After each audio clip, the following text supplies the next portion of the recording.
warahmatullahi wabarakatuh. Perkenalkan, nama saya Amal Harfiansyah, calon guru penggerak Angkatan 11 Kota Tegal, akan melakukan wawancara kepada Bapak Kepala Sekolah dan Ibu Kepala Sekolah SD Tegal Sari 4 dan Tegal Sari 5 untuk kegiatan demonstrasi konseptual modul 3.1 pengambilan keputusan berbasis nilai-nilai kebajikan pemimpin. Selamat menyaksikan.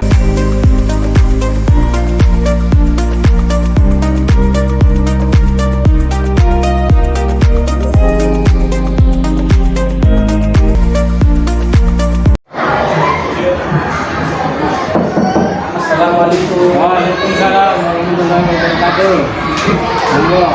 Ya. Assalamualaikum Pak Heni. Waalaikumsalam Pak. Selamat siang Pak. Selamat siang. Bagaimana kabar Pak Heni? Alhamdulillah baik-baik saja, sehat walafiat, kurang tahun. Alhamdulillah Pak Heni sehat. Saya tuh senang mendengarnya Pak. Semoga kita semua selalu dalam keadaan sehat sehingga bisa melaksanakan tugas dan aktivitas kita sehari-hari dengan baik Pak. Nah, begini Pak Heni, saya mendapatkan tugas wawancara kepala sekolah terkait pengambilan keputusan berbasis nilai-nilai kebajikan sebagai pemimpin pada demonstrasi konseptual modul 3.1 yang dalam hal ini saya minta waktunya sebentar Pak, mohon izin. Kemudian selama Bapak menjadi kepala sekolah atau mungkin dulu tentu pernah mengalami dilema etika atau rujukan moral, bisa ceritakan Pak? Ya. Bisa. Oh Pak, ceritakan Pak pengalamannya Pak. Tentang masalah etika moral atau rujukan moral pada yang terjadi di sekolah, bahwa pada saat itu ya ada dalam guru yang mengalami kasus, tapi saya berusaha untuk menyelesaikannya. Alhamdulillah sampai sekarang kasusnya sudah selesai dan sudah baik-baik saja. Alhamdulillah. Berarti Pak ini pernah mengalami kasus dari seorang guru, dan tentu di kasus tersebut Pak ini dalam pengambilan merasa dilema ya Pak. Ya, Kita kemudian dari rujukan moralnya ya Pak. Nah, selama ini nih Pak, bagaimana Pak ini dapat mengidentifikasi kasus-kasus yang merupakan dilema etika atau rujukan moral Pak? nah, pada penanganan kasus-kasus tersebut sih saya tidak punya identifikasi secara khusus ya. Tapi apabila terjadi, ya saya akan pelajari dan akan menyimpulkan terhadap kasus-kasus yang terjadi. Setelah itu akan dibuatkan kesimpulan dari kasus-kasus itu. Nanti saya identifikasi, saya buat kesimpulan, dan kesimpulannya itu untuk memberikan tindak lanjut terhadap kasus tersebut. Ya begitulah Pak. Jadi ada langkah sendiri ya Pak, dari mulai merencanakan apa itu kasusnya, kemudian sampai memberikan kesimpulan kepada dari masalah etika tersebut Pak. Nah, kemudian Pak, selama ini bagaimana Pak Heni menjalankan pengambilan keputusan di sekolah, terutama untuk kasus-kasus di mana ada dua kepentingan yang sama-sama besar atau sama-sama benar dan juga mengandung nilai-nilai kebajikan Pak? Untuk kasus yang sama-sama besar itu, saya harus berkoordinasi dengan pihak-pihak terkait dan juga bermusyawarah dengan pihak lain atau orang lain yang saya perlukan. Maka ini saya pun tidak hanya untuk masalah aktivitas saja, tapi pada kasus-kasus yang lain. Jadi dengan cara bermusyawarah, berkoordinasi dengan pihak-pihak lain, misalnya ya orang tua, orang-orang yang saya pandang misalnya bisa membantu. Nanti berkoordinasi, bermusyawarah dengan pihak-pihak terkait ya, seperti orang tua, guru, kemudian dari masyarakat ya Pak. Sekolah. Saya anggap orang itu memiliki kapasitas ya, untuk urusan masalah itu. Baik Pak Heni.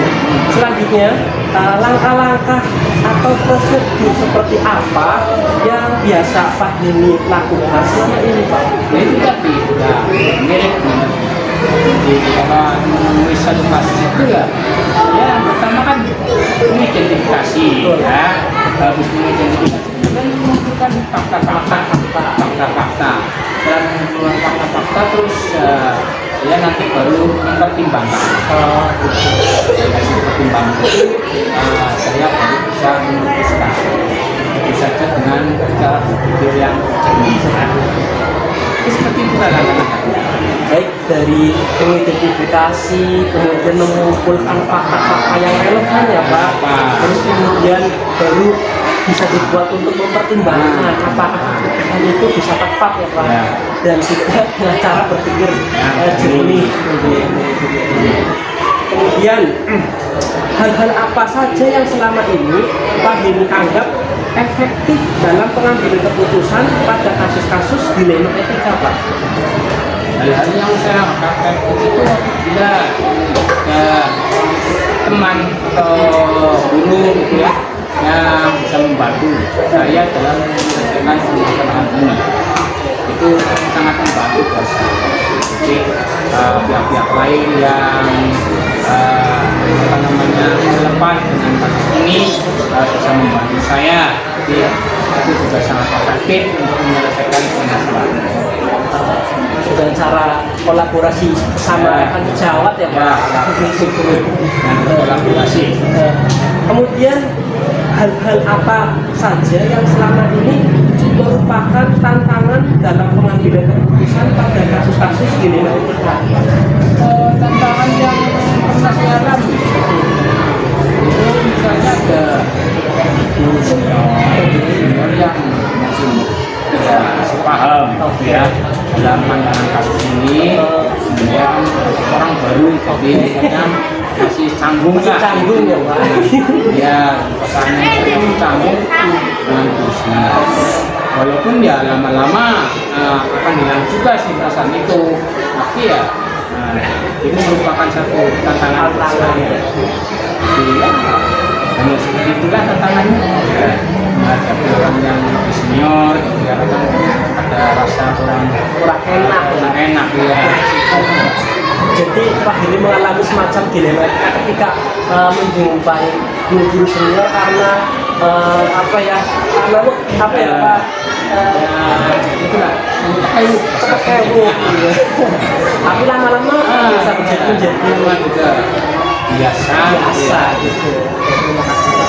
Kemudian apakah Pak Heni memiliki sebuah tata cara atau jadwal tertentu dalam sebuah penyelesaian kasus dilema etika?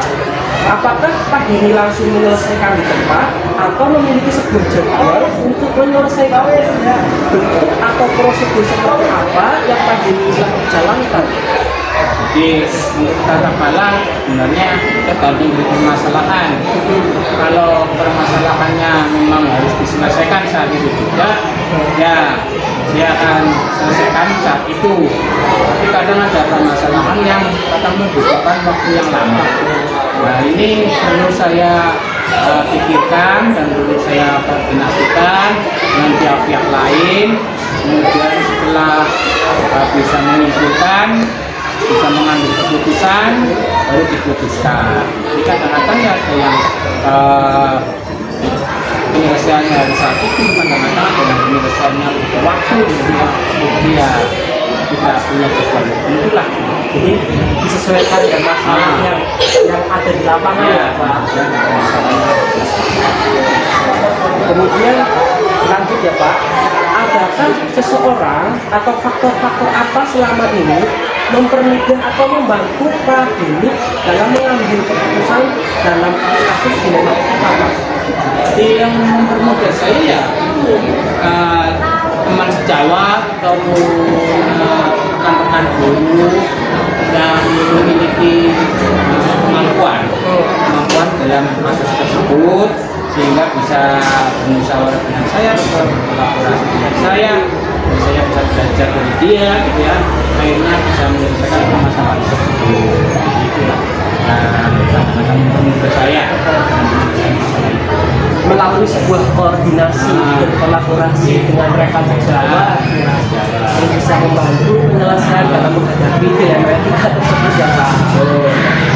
Terus ini pas-masa sebentar terakhir nih Pak, pertanyaan yang terakhir dari semua hal yang telah disampaikan, pembelajaran apa yang dapat Pak Dini petik dari pengalaman Pak Dini mengambil keputusan dilema etika, Pak?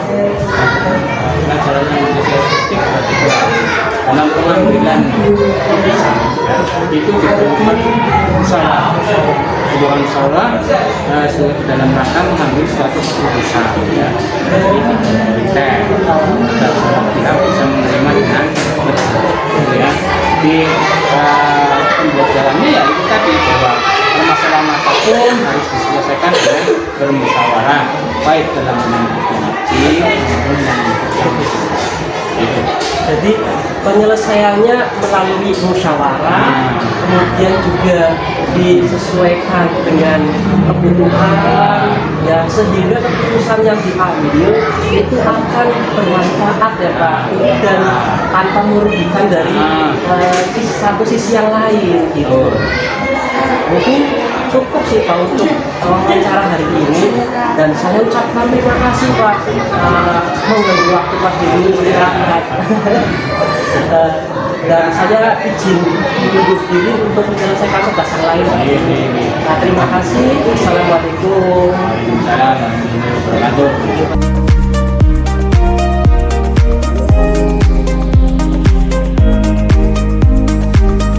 Assalamualaikum, Bu Nur. Waalaikumsalam warahmatullahi wabarakatuh.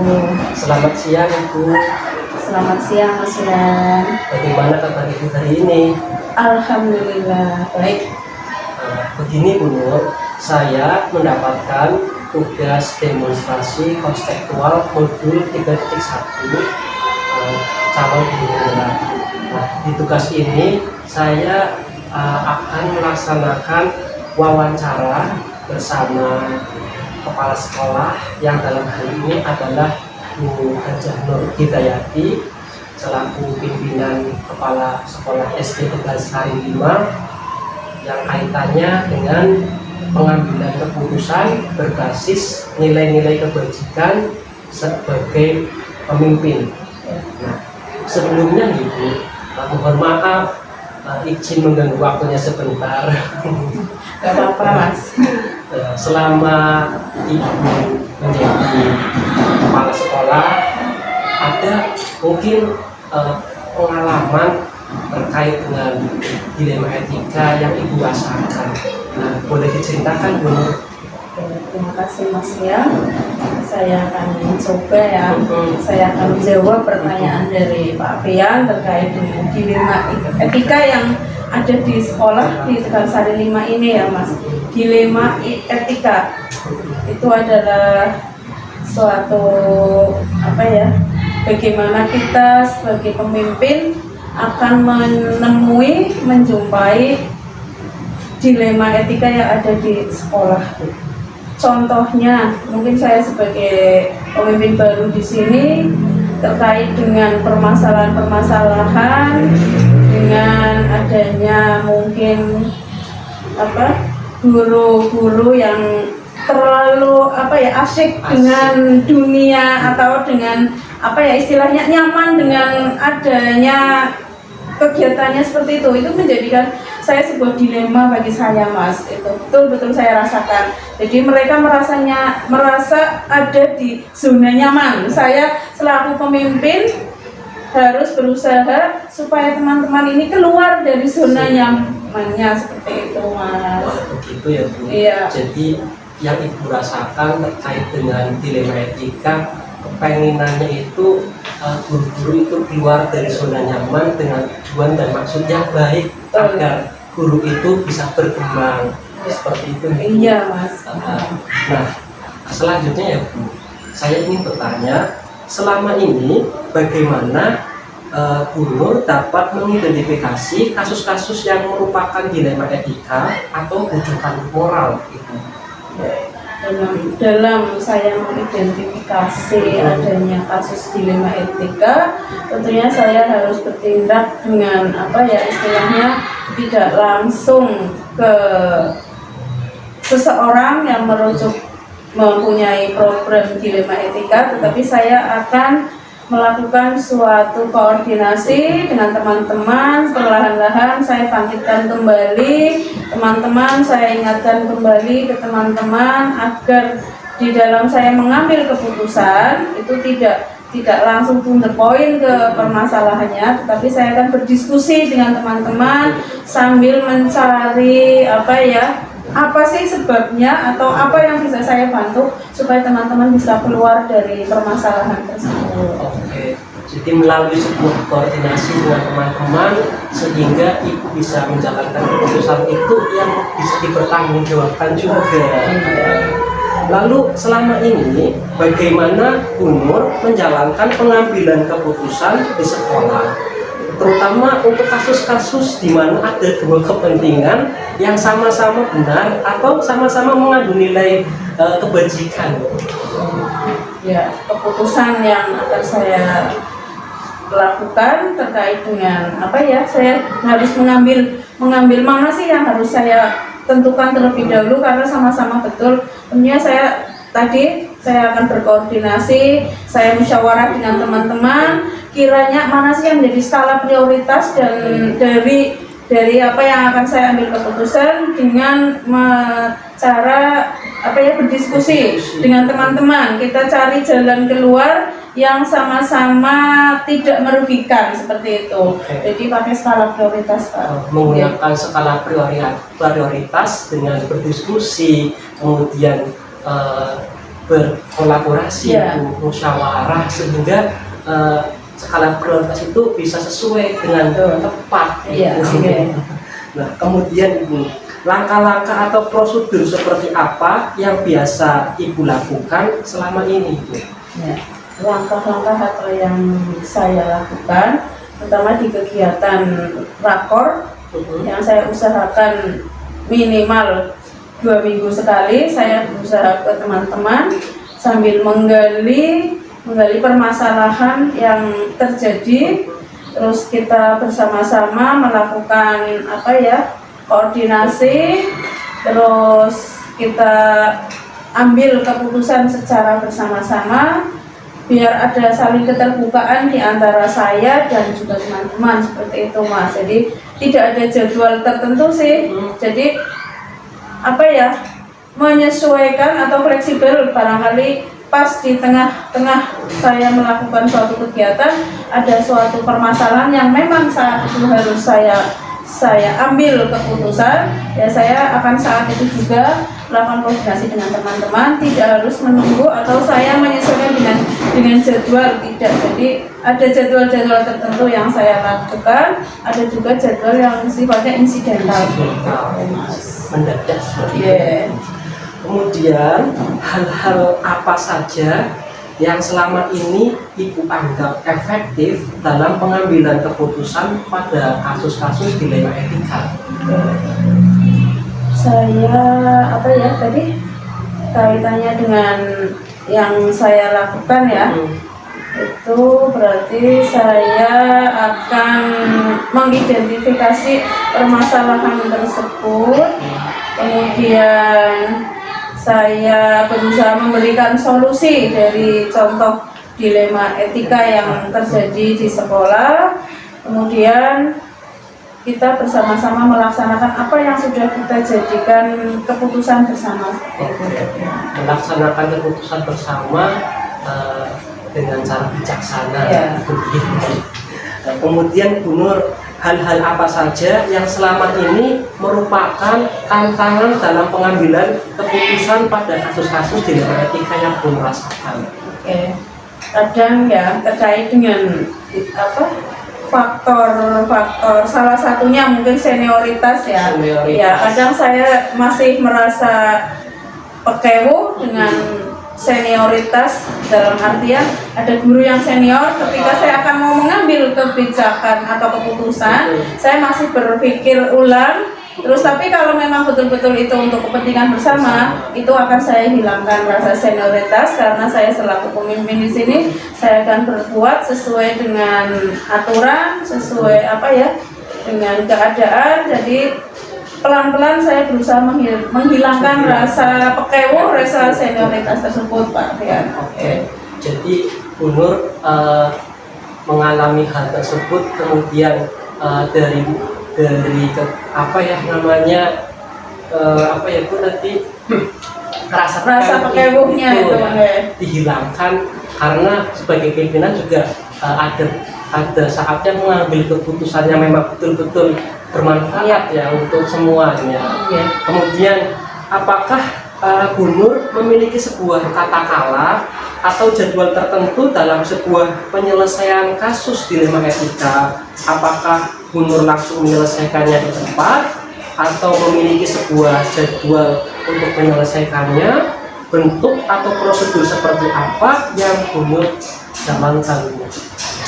Itu tergantung dilema etikanya, Mas. Jadi ada jadwal-jadwal tertentu yang harus saya ikuti. Tetapi kalau memang kasus atau dilema etika tersebut memang betul-betul sifatnya seperti tadi saya sampaikan insidental, saya tidak akan mungkin menunggu jadwal itu. Barangkali nanti akan malah menambah permasalahan berikutnya. Jadi akan saya lakukan saat itu juga terkait dengan dilema etika tersebut yang ada di sekolah gitu, Pak Rian. Jadi disesuaikan dengan situasinya. Ya, menyesuaikan. Jika memang situasinya itu insidental banget, ya kita selesaikan. Iya, harus kita selesaikan. Iya, tidak harus menunggu jadwal. Kalau menunggu jadwal nanti malah repot akhirnya kita dalam mengambil keputusan.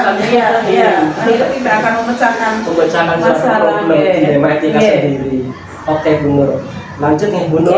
Monggo, Adakah Mas. seseorang atau faktor-faktor yang selama ini mempermudah atau membantu Bu Nur dalam pengambilan keputusan dalam kasus-kasus dilema etika? Faktor-faktor atau siapa yang bisa saya jadikan pijakan ketika saya akan mengambil sebuah keputusan.